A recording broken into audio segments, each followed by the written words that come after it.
जय श्री कृष्णा। राधे राधे। आज हम सुनेंगे महाशिवरात्रि व्रत में सुनी जाने वाली एक कहानी। चित्रभानु नामक एक शिकारी था। एक साहूकार का कर्जदार भी था, लेकिन उसका ऋण समय पर नहीं चुका सका। क्रोधित साहूकार ने शिकारी को शिव मठ में बंदी बना लिया था। संयोग से उस दिन शिवरात्रि थी।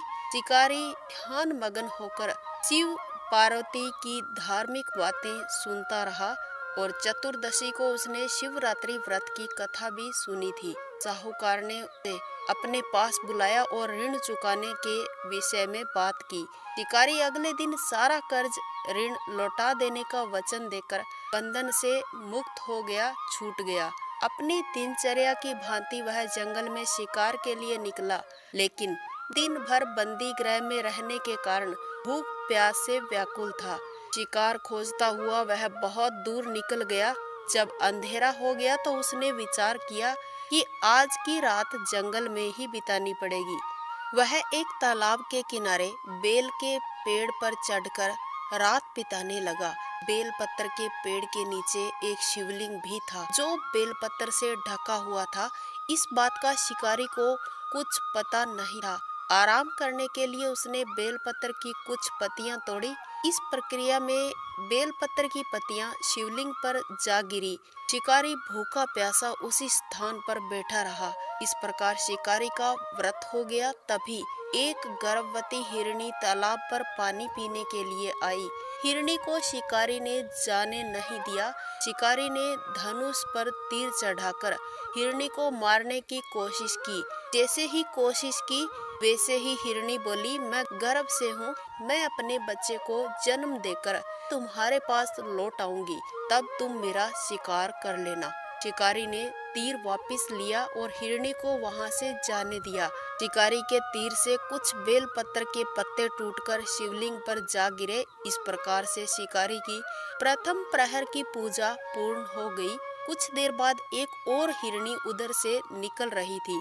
पास आने पर शिकारी ने तुरंत ही धनुष पर तीर चढ़ाकर निशाना लगा दिया, लेकिन तभी हिरनी ने शिकारी से निवेदन किया, मैं थोड़ी देर पहले ऋतु से निवृत्त होकर आई हूँ, कामातुर विरहिणी हूँ, अपने प्रिय को खोज रही हूँ। मैं अपने पति से मिलकर तुम्हारे पास आऊंगी। शिकारी ने इस हिरनी को भी जाने दिया। शिकारी विचार करने लगा। इस दौरान रात्रि का आखिरी प्रहर भी बीत रहा था। इस बार उसके धनुष से बेलपत्र के कुछ पत्ते टूटकर शिवलिंग पर फिर से जा गिरे और शिकारी के दूसरे प्रहर की पूजा भी पूर्ण हो गई। इसके बाद तीसरी हिरनी शिकारी को आते हुए दिखाई दी। अपने बच्चों के साथ तालाब के पास से गुजर रही थी। शिकारी ने धनुष उठाकर निशाना साधा।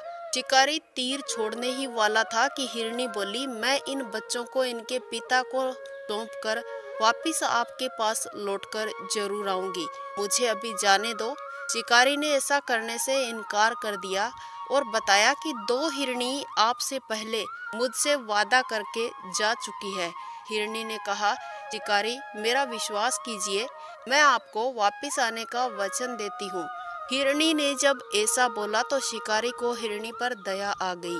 शिकारी ने उस हिरनी को भी वहां से जाने दिया। उधर भूखा प्यासा शिकारी बेलपत्र की पत्तियां तोड़कर अनजाने में फेंकता रहा। इस प्रकार उसके तीसरे प्रहर की पूजा भी पूर्ण हो गई। सुबह की जब पहली किरण निकली तो उसे एक मृग आता हुआ दिखाई दिया। शिकारी खुश होकर अपना तीर मृग को मारने के लिए चलाने लगा।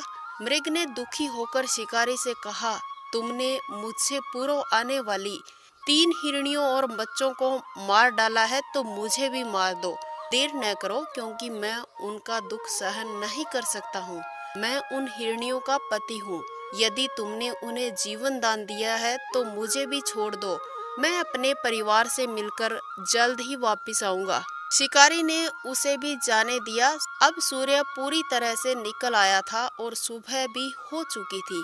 शिकारी से अनजाने में शिवरात्रि के चौथे प्रहर की पूजा भी पूर्ण हुई और रात्रि का जागरण और व्रत भी पूर्ण हुआ। इस प्रकार शिकारी से 4 प्रहर की पूजा और शिवलिंग पर बेलपत्र चढ़ाने की प्रक्रिया पूर्ण हो चुकी थी। उसे तुरंत ही फल प्राप्त हुआ। भगवान शिव की कृपा से शिकारी का हृदय बदल गया था। शिकारी का मन एकदम पवित्र हो चुका था, निर्मल हो चुका था।